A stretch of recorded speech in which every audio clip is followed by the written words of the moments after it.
They called it God's country, but it was more like the devil's playground.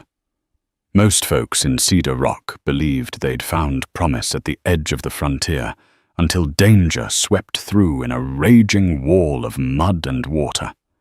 In that single violent moment, life and death collided with unstoppable force. No one expected a half-Apache doctor-outsider outcast to risk everything for a young rancher's daughter, left to die in the flood. No one expected him to fight the raging waters with the fierceness of a warrior and the skill of a trained surgeon. Yet that unlikely hero emerged, and with him a story that would change the town forever. The Arizona Territory in 1882 was a place of raw beauty and deadly peril. Blazing sun scorched the day. Frigid nights sank into the desert sands. The land lay peppered with chaparral and cactus-red rock formations that resembled jagged teeth and winding canyons that turned treacherous whenever the skies decided to weep. Locals lived on the razor's edge, whether farmers, prospectors, ranchers, or drifters. Each one sought prosperity in a land that offered gold in one hand and a loaded pistol in the other. Cedar Rock. A small settlement nestled near the foothills of the Dragoon Mountains had cropped up around a natural spring. Saloon doors squeaked at all hours, the blacksmith shop glowed with burning embers, and the dusty main street never lacked for rumors whispered behind crooked shutters. Stagecoaches passed through, just often enough to bring letters from the east and carry away hapless dreamers who realized the desert could consume a person in the blink of an eye. Fights with local tribes, outlaws robbing stage lines, and rowdy cowboys painting the night red were all part of Cedar Rock's tapestry. Yet through it all, the town's residents held firm to their frontier spirit. If one could stand the hardships, there was a chance to carve out a piece of destiny. Some folks talked about Sheriff John Hamilton, who once served under the famed lawman Virgil Earp. Others whispered that a traveling dentist named John Henry Doc Holliday had played cards at the Gilded Spur Saloon only last year. Legendary figures drifted through, but Cedar Rock's real drama was woven by ordinary souls facing extraordinary challenges. Born to an Apache mother and a white father, Cole Running Wolf grew up between worlds. His father, Benjamin Walker, had been an army surgeon stationed at Fort Bowie. There he met a young Apache woman named Nantan Estsan, who worked as a translator, bridging two cultures that often stood at odds. Their union was met with scandal and suspicion, yet they fell in love. Cole was the living embodiment of that love, a boy with tanned skin, deep-set eyes, and a mind as sharp as the scalpel his father taught him to wield. From an early age, Cole displayed an aptitude for healing. His father recognized the spark in his son and taught him basic medical procedures. However, Cole's mother imparted her own wisdom, teaching him about desert herbs, tribal remedies, and the deep spiritual connection to nature that the Apache hold dear. By the time he turned 14, Cole could stitch wounds and brew potent teas that soothed fevers. At 16, he accompanied his father on scouting expeditions, learning to dress bullet holes in austere canyon camps. Yet no matter how skilled he was, prejudice proved a sturdy adversary. Some saw Cole as an impure product of an unholy union and refused his treatment. Even more frustrating, many in the Apache community viewed him with mistrust for fraternizing with white soldiers. But in the chaos of the frontier, where every life hung by a thread, Cole's unique expertise found its way into desperate hands. Gradually, his reputation grew beyond skepticism, carried by hushed stories of a half-Apache doctor whose skill rivaled even the best from back east. After his father's death from a cholera outbreak, Cole traveled to Philadelphia to refine his medical training. He studied under Dr. Walter Jennings, a pioneering surgeon, rumored to have once worked alongside Dr. William Gorgas in the early fight against diseases in the frontier forts. By 1882, Cole returned west, searching for a place to settle and offer his services. That fateful journey brought him to Cedar Rock, where his life and the life of another would change forever.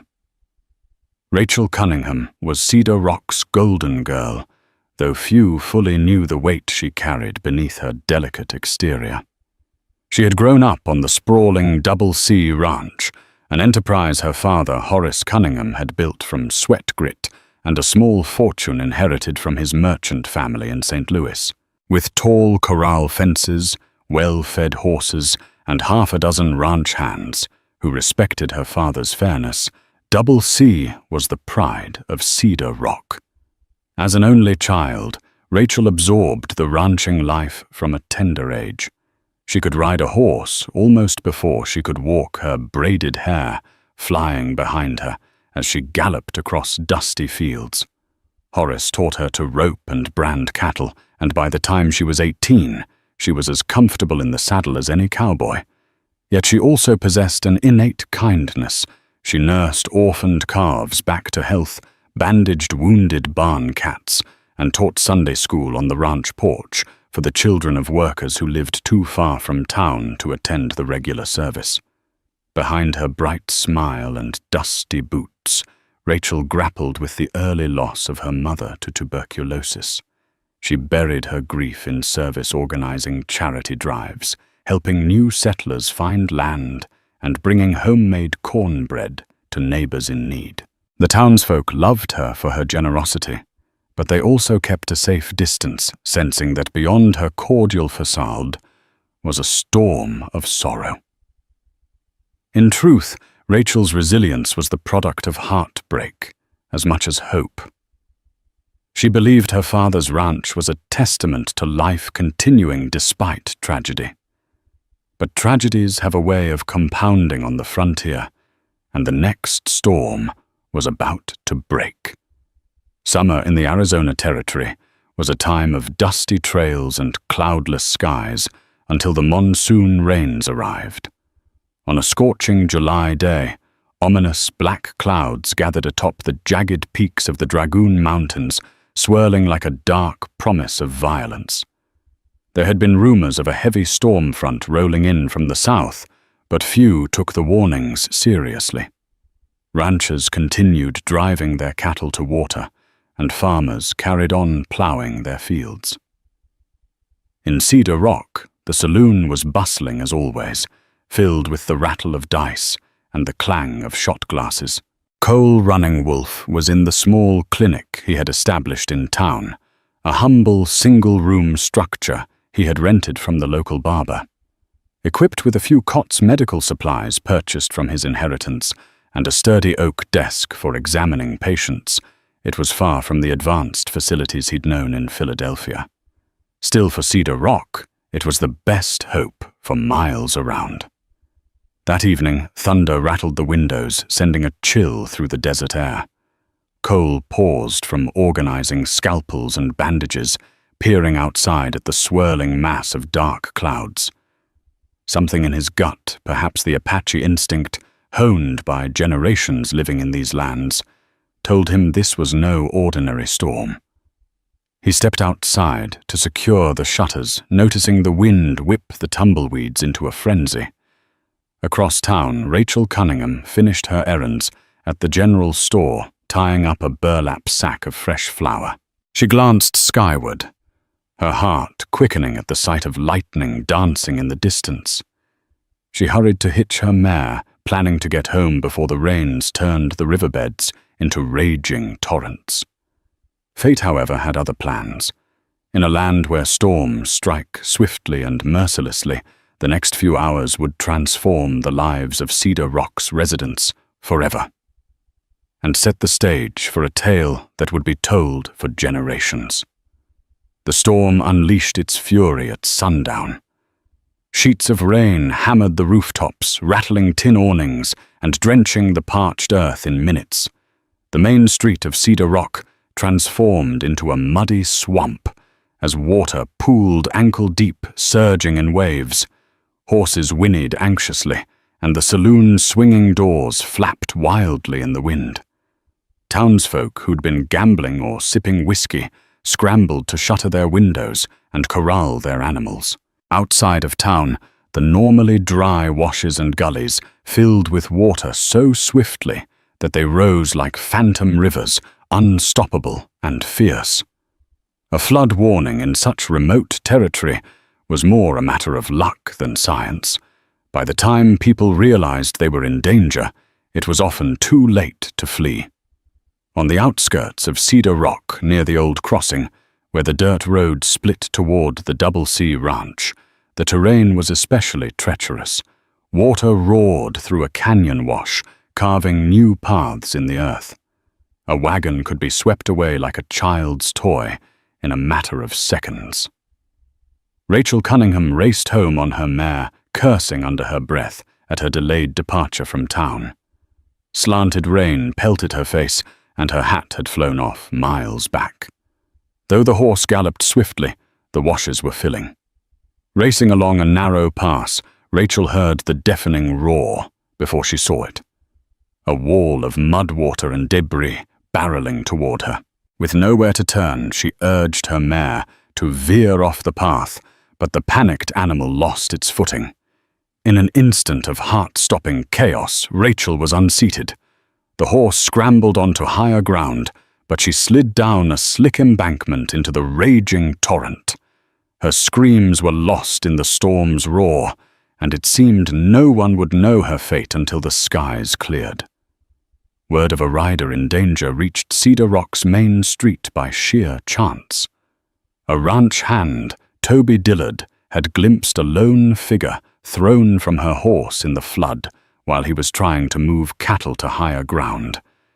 He rushed into town, pounding on the door of the saloon, soaked to the bone and breathless. Sheriff John Hamilton quickly rallied a small search party, but the savage conditions made any rescue attempt perilous. In the confusion, Cole Running Wolf snatched his coat and medical bag, determined not to let another life slip away. Thunder cracked the night sky as the posse set out, lanterns bobbing in the downpour. The ground was a quagmire, each step threatening to suck boots into the mud. After a harrowing ride through labyrinthine washes that threatened to swallow them whole, the searchers split to cover more ground. Cole found Toby near a swirling stretch of torrent, the water churning so violently it foamed at the edges. Shining his lantern across the raging current, Cole's sharp eyes caught a glimpse of a drenched figure clinging to a half-submerged log. Ignoring the search party's cautions, Cole moved closer. Each step was a gamble. One misstep, and the current could drag him under. But in the flickering light, he recognized the tangle of muddy blonde hair, Rachel Cunningham barely conscious, her nails digging desperately into the drifting log. Summoning every ounce of strength, Cole plunged waist-deep into the icy water. The current tugged at his legs like a giant's grip. Heart pounding, he battled the surge until he reached Rachel, locking an arm around her. Through the thunder and rain, Toby helped pull them both back to firm ground. By the time Rachel's limp body lay on higher ground, her face was bloodied and her pulse faint. Cole wasted no time performing mouth-to-mouth resuscitation, an unorthodox procedure he had learned in Philadelphia, a far cry from frontier medicine. By some miracle or skill, Rachel coughed up water, gasping for air, as lightning illuminated the sky in a searing flash. The search party brought Rachel battered and half-drowned to Cole's modest clinic on the edge of town. There, under the flickering glow of lanterns, he worked for hours to remove debris from her wounds and warm her body. The relentless storm pounded the tin roof, but Cole's focus remained on the unconscious woman. He cleansed the cuts with carbolic acid, painful but essential to prevent infection. then stitched the deeper lacerations with a steady hand. Carefully he checked for broken bones and found a fractured rib that needed binding. Sheriff Hamilton stood by, tipping his soggy hat, while Toby paced restlessly outside. Occasionally Dr. Runningwolf gestured for them to fetch clean rags, hot water, or more blankets. Despite his skill, Cole was uneasy. The battered body before him was in shock, her heartbeat thready. He prayed that the teachings from his mother, her knowledge of herbal brews, would complement the modern medicine from Philadelphia. He prepared a poultice of soothing herbs to ease Rachel's bruised muscles and slow the infection lurking in her wounds. Each breath from Rachel was shallow, but it was a breath nonetheless. Through the night, Cole refused to rest. He bathed her feverish skin with cool cloths and checked her bandages, his mind racing with a list of possible complications: pneumonia, sepsis, internal bleeding. Around sunrise, the storm finally abated, leaving behind a drenched and battered town. Exhausted, Cole slumped in a chair beside Rachel's cot. In that dim hush, she opened her eyes for a fleeting moment. Their gazes met his, filled with relief, hers clouded by pain and confusion. Though her voice was barely above a whisper, he heard the softest murmur. "Thank you." It was all he needed to keep fighting for her life, and perhaps in some unspoken way, for his own place in this reluctant town. Morning brought clearer skies and a communal sigh of relief tinged with the realization that tragedy had struck. Reports trickled in of washed-out roads missing livestock and battered wagons. The entire county was reeling. Even so, the news that Rachel Cunningham, Cedar Rock's darling, had narrowly escaped death in the flash flood elicited both shock and gratitude. She was safe, the townspeople said, because of Cole Runningwolf's daring rescue. Yet the undercurrent of suspicion surfaced almost immediately.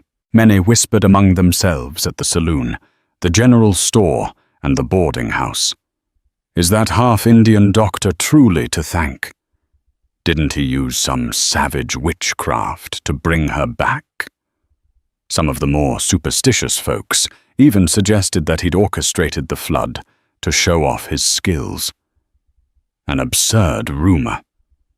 But the frontier thrived on tall tales. In no time, the story took on multiple versions, each more outlandish than the last. At the Double C Ranch, Horace Cunningham sat in a rocking chair near the fireplace, face etched with worry. He wanted to see his daughter, but the roads were still partially impassable. He cursed his aging legs that no longer allowed him to make the rugged ride into town. Instead, he sent the ranch foreman with instructions: deliver an envelope of money to Cole Runningwolf for his heroic deed, and see if he could bring Rachel home as soon as she was fit to travel. Meanwhile, Rachel lay propped on pillows in Cole's clinic, her fever subsiding under his vigilant care. Sheriff Hamilton had posted a deputy outside, partly as a courtesy to ensure her safety, and partly because the swirling rumors needed to be contained. The townsfolk might appreciate a hero, but they were also quick to brand an outsider as suspicious. In that delicate balance, Cole found himself both praised for his competence and judged for his heritage. As Rachel began to heal, Cole became the reluctant center of Cedar Rock's gossip mill. Some residents visited the clinic to deliver well wishes and simple gifts like homemade biscuits or fresh linens. They peered over Rachel with genuine concern, eyes misting at her bruised cheeks and bandaged ribs. But whenever they turned to Cole, a veil of polite distance descended. A Half-Apache man, no matter how skilled or brave, remained an enigma to those who clung to old biases. A few vocal detractors made their feelings clear. Mrs. Agatha Wimple, the self-appointed moral arbiter of Cedar Rock, recounted dire warnings about mixed-blood folk. The blacksmith, Arlo Watson, spat on the ground at the mere mention of Cole's name, proclaiming that a real doctor wouldn't use pagan teas. Even Toby Dillard, who had helped rescue Rachel, was caught between gratitude and the nagging fear bred by small-town ignorance. He'd confided to a friend that while Cole had saved Rachel, he still wasn't sure if the man's healing methods were Christian. For Rachel, each day brought small improvements, less pain in her rib, steadier steps around the clinic floor. The fever that once threatened to consume her gradually receded thanks to Cole's antibiotic treatments and herbal concoctions. She found herself studying her savior when he wasn't looking, the serious set of his jaw, the deftness of his hands as he replaced her bandages. Beneath his calm exterior, she sensed a lifetime of burdens carried with quiet resolve. Then came a turning point. Horace Cunningham arrived in town at last, older and more frail than Rachel remembered. He limped into the clinic with the aid of a cane. Seeing his daughter alive and recovering, tears welled in his eyes, but his expression hardened when Cole approached. Although he extended a handshake, Horace's tone was clipped. He thanked Cole for saving Rachel's life, then, in the next breath, asked how much money it would take to ensure his daughter received proper care henceforth, by which he implied a white doctor. The gesture might have been paternal protectiveness, but in that narrow space between them, prejudice lay like a drawn gun. While Rachel convalesced, a second storm brewed, this one social, not meteorological. Cedar Rock's more conservative elements whispered that it was inappropriate for an unmarried woman to be under the care of a man in a private setting, even if he was a doctor. Fueling that fire was the fact that Cole Running Wolf was Half-Apache, a target for malicious talk. Some townsfolk began implying impropriety, even scandal. Already tongues wagged about how many nights Rachel spent in Cole's clinic. Horace Cunningham, locked in a quandary, felt his authority threatened. On one hand, he owed Cole an impossible debt for saving his daughter. On the other, he bristled under the constant gossip that tarnished his family name. Seeking advice from Sheriff Hamilton and the local judge Quentin Myers, he was informed that certain territories enforced moral statutes. While no law strictly forbade a woman recovering in a doctor's care, the judge ominously intoned that if the townsfolk demanded an inquiry, it could lead to serious reputational harm for Rachel. Over hushed discussions, an idea took shape, one that appealed to the old guard's sense of propriety. If Rachel was already married to Cole, there would be no question of impropriety. The forced logic was that any future scandal would dissolve if the two were lawfully wed. Rachel, still weak from her injuries, protested vehemently when her father and Judge Myers proposed the notion. She argued it was absurd to trap both her and her rescuer in an unwanted union. Cole was equally appalled. He had not saved a woman's life only to have it bound to his under duress. Yet they discovered that the swirl of gossip, the grip of prejudice, and the archaic moral codes of the frontier could exert a powerful influence. With her father's reputation and her own name in jeopardy, and faced with the judge's firm suggestion that scandal could ruin them, Rachel reluctantly agreed. Cole, torn by loyalty to his duty of care and a sense of responsibility for the predicament, conceded. It was a marriage demanded by the town's small-mindedness, not by love, and yet it would forge bonds far more complicated than anyone imagined. 11. The wedding day. Approximately 250 words. The hastily arranged ceremony took place in Cedar Rock's clapboard church, a small white building topped by a leaning steeple. The air was thick with tension and the lingering smells of horse sweat and desert dust. Rachel stood at the altar in a simple, borrowed white dress, an odd sight for a woman whose usual attire was riding breeches and boots. Her injuries still twinged beneath the lace sleeves, reminding her of the improbable road that had led here. Next to her, Cole Running Wolf wore a plain suit borrowed from the local tailor, its sleeves a tad short for his rangy frame. The pews filled with curious onlookers, many of whom had criticized Cole days earlier for his savage roots. Now they watched with rapt attention as the Reverend cleared his throat and recited the sacred vows. Horace Cunningham sat in the front row, stiff and silent. He had insisted on this solution, yet seeing his daughter's eyes shining with unshed tears brought him no comfort. He wondered if he had done right by her or merely preserved his own standing in the community. When the moment came for the exchange of rings, a hush fell. Cole's hands were steady, but his dark eyes flickered with turmoil. Rachel swallowed hard. She could feel every beat of her heart echoing in her ears. As they spoke, the vows to have and to hold each word felt both hollow and inescapably permanent. The final pronouncement, husband and wife drew a polite smattering of applause, more curiosity than celebration. Somewhere outside, a scorching sun beat down on the dusty street, offering no respite.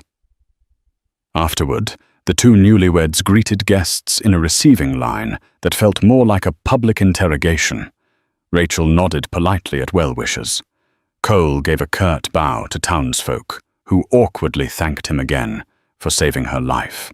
Both wore the weight of an arrangement that felt more like a sentence than a union. In that stifling moment, neither could fathom the trials that lay ahead and the unexpected bond that would form despite the walls built around them. Adjusting to married life under forced circumstances proved to be a greater challenge than any frontier storm. Rachel moved into the humble quarters behind Cole's clinic, a two-room annex that served as both living space and additional storage for medical supplies. It was far from the comfort of her father's ranch, where she had her own room overlooking rolling pastures. Here the windows faced a back alley, and the cramped quarters smelled faintly of antiseptics. Cole cleared space for her trunk of belongings, but spoke little. Torn between respecting her privacy and fulfilling the town's expectations, he found the situation an odd limbo. At times he offered to take her back to the ranch during the day, but Horace insisted that a proper wife should remain with her husband. Thus they found themselves in an awkward dance. Rachel still healing, and Cole determined to focus on his medical duties. Tension hovered like an unwanted guest. Rachel tried to busy herself by dusting or preparing simple meals, but her fractured rib kept her from strenuous tasks. Cole's constant stream of patients meant that the living quarters were seldom quiet. A ranch hand with a snake bite might stagger in at sunrise. A mother in labor might knock on the door after midnight. Each new visitor reminded Rachel that Cole Running Wolf was more than just her forced husband. He was a lifeline to many in Cedar Rock. She caught glimpses of his compassion when he attended to people in dire need, glimpses of his skill that had saved her own life. Still, any conversation about their predicament ended in mutual frustration. They both felt the marriage was a yoke placed upon them by the town's prejudice. Nights passed in strained silence, with Cole often sleeping on a cot in the clinic, claiming he needed to be near his patients. Rachel found solace in reading a worn Bible or writing in a small journal. Her thoughts tangled with anger, gratitude, resentment, and a growing curiosity about the man she was bound to. Despite the discomfort and forced intimacy, circumstances conspired to bring Rachel and Cole closer. One afternoon, after tending to a child with a high fever, Cole returned to the annex to find Rachel gripping her side in pain. She had overexerted herself trying to lift a crate of medical books. Without hesitation, Cole guided her to the small bed they shared only in theory. He checked her bandages, ensuring she hadn't aggravated her rib fracture. As he gingerly applied fresh wrappings, their eyes met with a rare softness. It was then that Rachel noticed a faded scar on Cole's forearm, a semicircle of puckered flesh that stood out against his bronze skin. She asked how he got it, and for the first time Cole spoke of his past in more than passing detail. He recounted a harrowing encounter with a band of men who suspected his mother of harboring Apache warriors. He had been a boy, powerless as the men dragged her away. In trying to defend her, he'd been struck by a heated rifle barrel, leaving the brand that still marred his arm. Though his mother eventually escaped the trauma, cemented his awareness of how quickly prejudice could erupt into violence. Moved by his vulnerability, Rachel shared her own scars, more emotional than physical. She told him of her mother's slow decline from tuberculosis, how she sat helpless listening to the rattle of her mother's final breaths. She admitted that a part of her heart had never recovered from that loss. Tears gathered in her eyes as she spoke of her father's controlling ways, how she felt compelled to always seem strong and dutiful. The shared confidences forged the beginnings of empathy. Though the marriage was coerced, a fragile thread of understanding began to weave between them. Neither let down all their defenses just yet, but in that dimly lit annex, among the scattered medical texts and the faint smell of herbs, a seed of genuine connection was planted. In the weeks that followed, Rachel's strength returned. She began helping Cole with daily tasks around the clinic, preparing bandages, cleaning instruments, and even comforting anxious patients. The bustling activity kept the swirling gossip at bay, and some townsfolk grew accustomed to seeing Dr. Running Wolf and Mrs. Running Wolf working in tandem. While many still harbored suspicions, a grudging respect settled over Cedar Rock. One evening, after a particularly long day, Rachel and Cole shared a simple meal at a small table in the annex. The conversation drifted to the future, what would happen once her rib fully healed. Would she return to the ranch or remain in town as his wife, in name alone? Neither knew the answer. Tension simmered beneath the surface, a brew of conflicting emotions neither dared articulate. After dinner, Rachel quietly gathered her courage and made a confession that had gnawed at her conscience. She admitted that she had once been secretly courted by a traveling surveyor named Marcus Willoughby, who promised her the world. She had fallen in love, or so she thought, and agreed to run away with him. But the night before they were set to leave, Marcus vanished, stealing some of her family's valuables and leaving behind nothing but heartbreak and scandal. Horace Cunningham had managed to hush it up, but the shame still haunted Rachel. She felt unworthy, embarrassed by her naivete, and burdened by the fear that her judgment could fail her again. Cole listened, his dark eyes reflecting compassion rather than judgment. He understood what it meant to carry the past's wounds into the present. When Rachel finished, tears streaked her cheeks, and an unspoken question lingered in the air. Could she trust her own heart now, or would it betray her again? The vulnerability in that moment bridged the distance between them. Though their union was forced, they were bound by a growing honesty that neither could deny. While Rachel battled guilt and questions of self-worth, Cole grappled with a conflict of his own. He had always existed in a space between the Apache world and the white world, never fully at home in either. Now he was tied to a woman from a respected ranching family, a woman whose life he had saved and whose father had paid him handsomely for his medical services. But that money felt like blood money to Cole, a bribe to keep him at a distance. Late at night, when the clinic was quiet, and Rachel slept in the adjoining room, Cole found himself staring at a small trunk of letters and keepsakes from his childhood. He had notes from his father's medical tutelage, pressed flowers from his mother's herb garden, and an old photograph of them smiling at Fort Bowie. He remembered the stony stares from fellow soldiers who disapproved of his parents' union. He recalled how often his mother had to hide her tears, how she tried to teach him pride in his Apache heritage, even as his father instructed him in the ways of white society. Now wearing a ring on his finger, Cole felt that old tension rekindle. He wondered if he was betraying his mother's memory by marrying a white woman to satisfy the prejudices of a small-minded town. Yet there was something about Rachel's spirit, her courage in the face of adversity, and her willingness to acknowledge her own flaws, that reminded him of the best qualities in both worlds. He wrestled with these emotions in silence, uncertain how to reconcile them. He resolved to remain respectful, to do right by the vows forced upon them, if only to keep the peace. But in his private moments, he questioned whether genuine love could ever bloom in soil sown with mistrust. Though the storms of summer had subsided, a new tempest, one of identity longing, and the possibility of belonging gathered within his heart.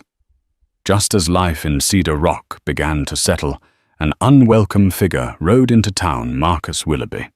Dressed in polished riding boots and a fancy waistcoat, he cut a dashing figure that belied the rumors of his betrayal. He claimed to be leading a team of surveyors under contract from the Southern Pacific Railroad, tasked with charting new routes through the region. To everyone's surprise, he strolled into the saloon, like a gentleman tipping his hat to the barkeep and flashing a smile at the ladies. Word reached Rachel almost instantly. The sight of Marcus's name scrawled on the town's new ledger of arrivals was like a punch to the gut. Memories of his promises and her humiliation came flooding back. She was determined to ignore him, but her attempts at indifference faltered when she spotted him across the street. Marcus caught her eye and doffed his hat with a mocking grin. She recoiled, pressing her palm against the ache in her rib, which flared up under stress. Cole noticed her agitation. At first she tried to dismiss it, but the tension in her posture betrayed her fear. Cole asked around and quickly pieced together enough of the story to understand that this wasn't just a wandering ex-suitor. This was the man who'd shattered Rachel's trust. Worse yet, Marcus seemed intent on rekindling old acquaintances, dropping by the clinic under the guise of wanting medical advice for one of his surveyors, who'd allegedly twisted an ankle. Rachel stayed hidden in the back, her heart hammering. Marcus's presence threatened to undo the fragile bond that Rachel and Cole had been building. He was charming, manipulative, and unencumbered by moral constraints. Though no one could prove it, Cole suspected Marcus had a hidden motive for returning to Cedar Rock. And as the old rival reacquainted himself with Horace Cunningham, sweet-talking his way back into the rancher's good graces, both Rachel and Cole braced for the betrayal that often followed in the man's wake. Marcus didn't stop at social calls.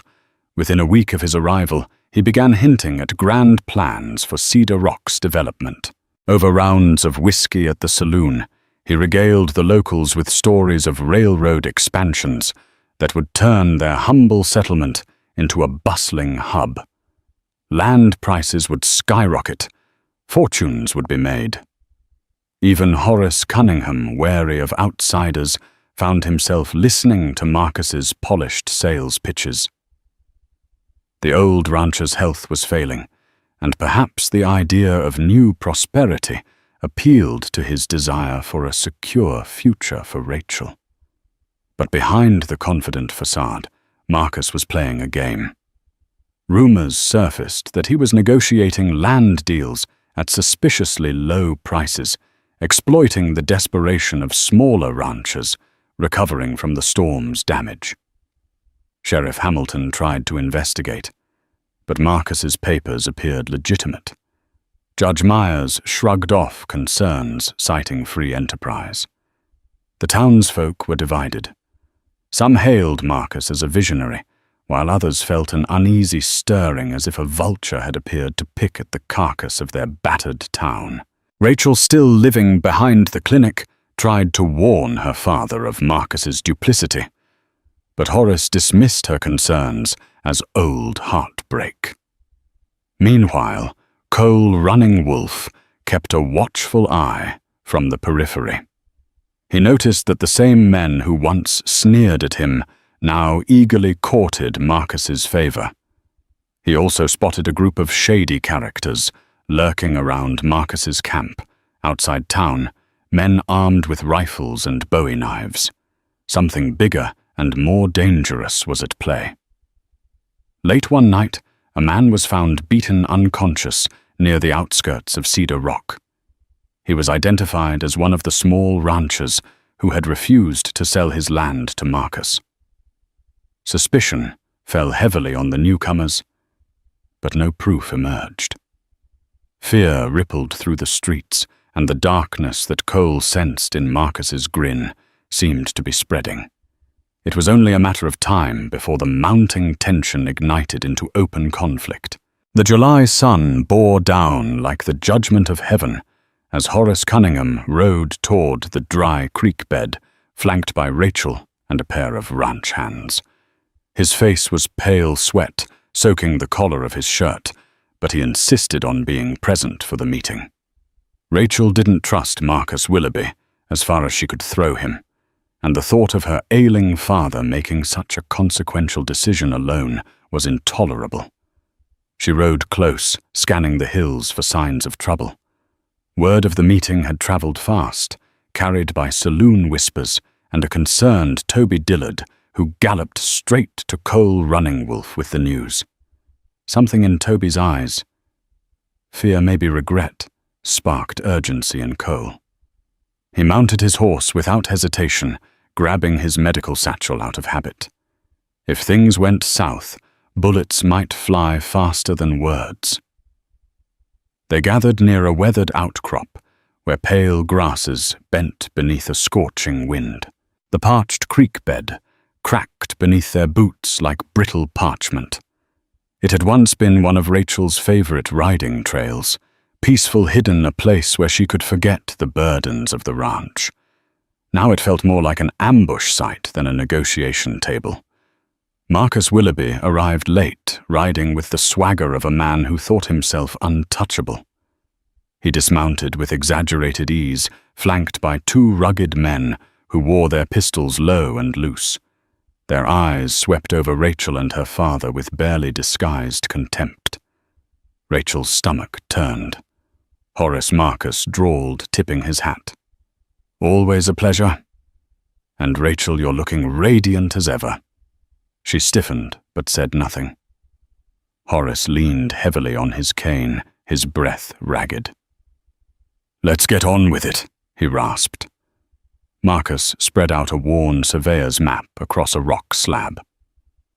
"This section here," he gestured to the Double C's southern grazing fields, "is ideal for the Southern Pacific's expansion line. Imagine it. Horace, a depot in Cedar Rock, stockyards, a telegraph station. Your ranch becomes the economic heart of the territory."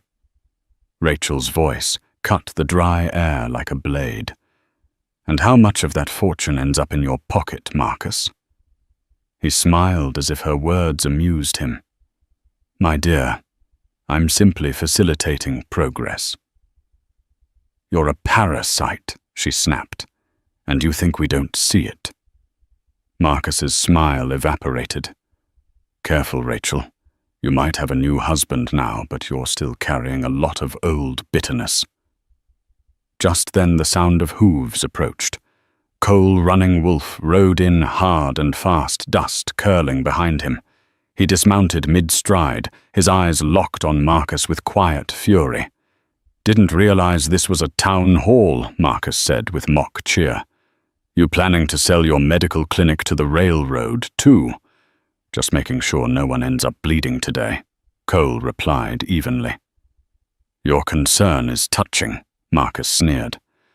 But this is a private deal. Rachel stepped between them. There is no deal, she said. Not with you. Marcus's eyes flicked to Horace. What say you, old man? You gonna let your daughter and this? He paused, venom in his voice. Half-blood. Doctor, speak for you. Horace opened his mouth, but no words came. His eyes were glassy. Sweat trickled down his temple. Rachel steadied him, alarmed. He's not well, she said. This meeting is over. Marcus took a step forward, hand drifting toward his belt. You're making a mistake, Rachel. One of Marcus's hired men shifted, his fingers curled around the butt of his rifle. Don't, Cole warned, stepping forward. The man raised the rifle slightly, just enough to make his intent clear. Cole's instincts kicked in. With a swift move honed by years of wilderness survival, he lunged, striking the weapon aside. A gunshot cracked through the air. Rachel screamed. Horace dropped behind the boulder, shielding his head. Dust erupted as Cole tackled the gunman to the ground. They rolled in the sand, fists flying.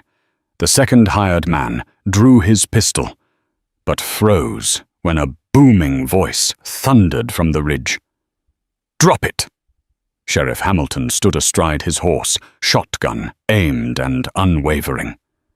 Behind him, a line of deputies spurred into view. Toby Dillard trailed behind, waving his arms wildly. I told them you needed backup.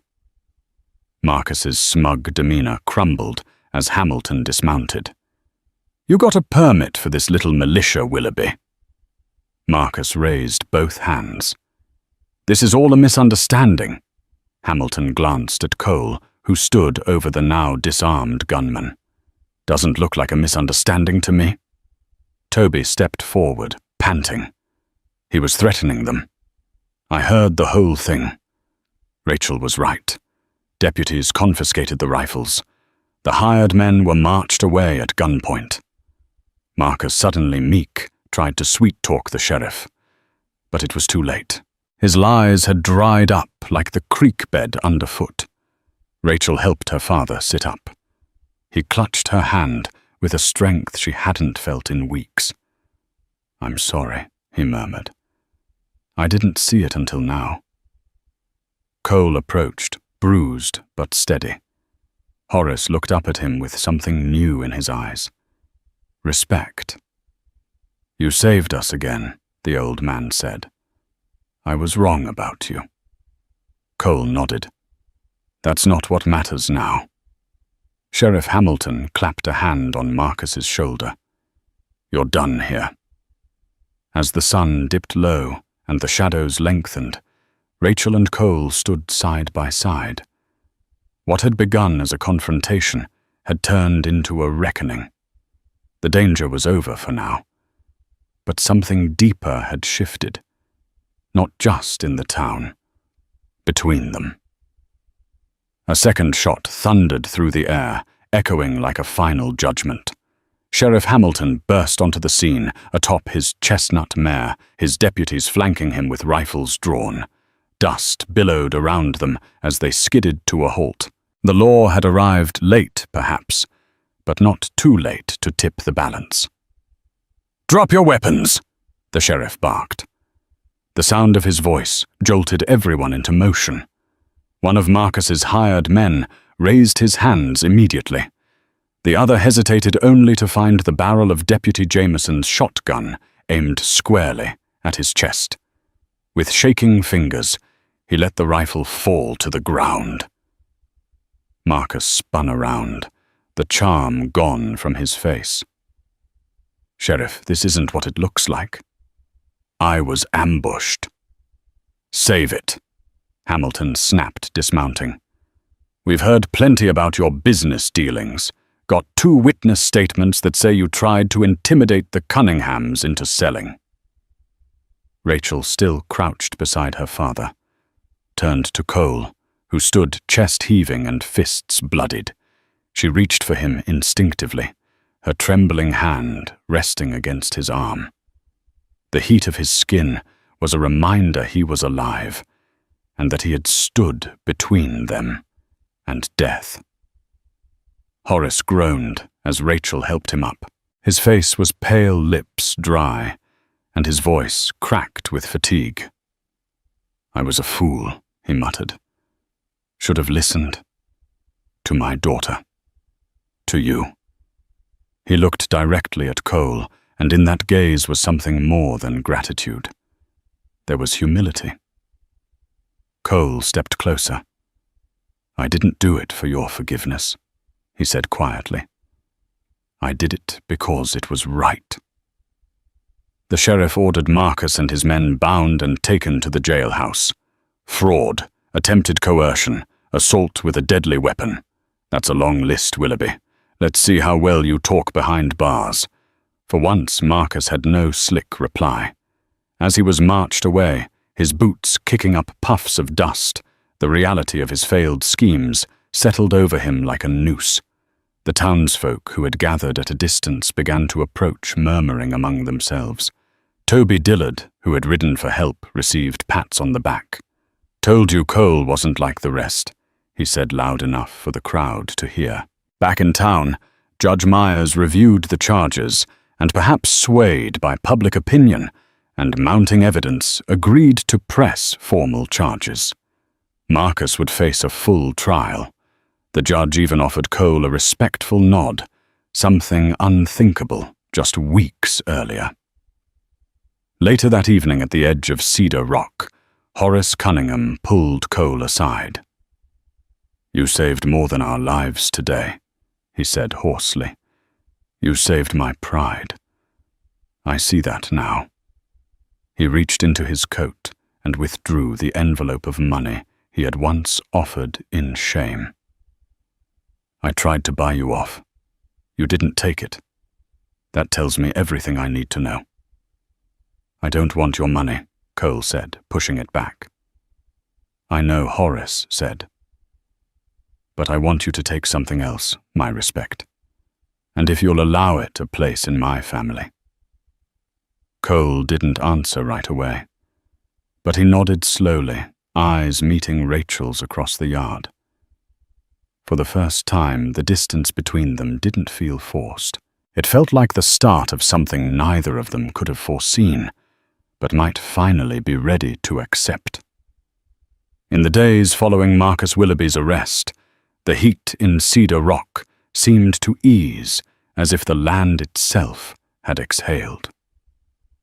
The storm was over, not just the one of dust and deceit, but the deeper storm of suspicion, prejudice, and fear that had divided the town. As the sheriff's deputies hauled Marcus's men off in irons, whispers gave way to nods of quiet respect, mostly directed at the man many had once feared to speak to directly Dr. Cole Runningwolf. With the threat removed and Rachel's safety restored, the town shifted into recovery. Ranchers whose fences had been torn down in the flood worked side by side with neighbors to mend them. Families who had once crossed the street to avoid Cole's clinic now stepped through its doors with cautious gratitude. Children waved shyly when he passed, and old men removed their hats without prompting. The Double C Ranch was no exception. Horace Cunningham, though weakened by the confrontation, and the long summer softened in his final months. He no longer barked orders to Rachel or glared suspiciously at Cole.